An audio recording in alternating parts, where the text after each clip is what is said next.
Komunikasi elit parpol kian dinamis di saat belum ada satupun koalisi yang mendeklarasikan pasangan bakal capres-cawapresnya. Sejumlah kandidat potensial bakal cawapres mengemuka versi beragam lembaga survei.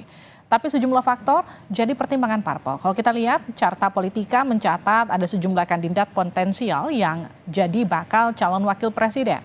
Mereka adalah Sandiaga Uno dengan elektabilitas 19,8%. Ridwan Kamil 18,4% dan Menko Polhukam Mahfud MD 15,2%.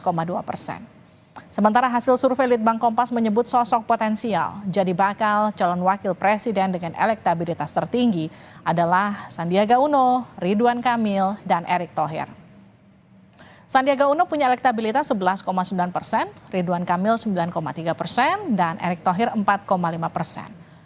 Bagaimana kalkulasi partai politik mencari bakal cawapres ideal yang bisa membawa kemenangan di Pilpres? Apakah akan ada kejutan di tengah koalisi partai yang masih sangat cair? Kita akan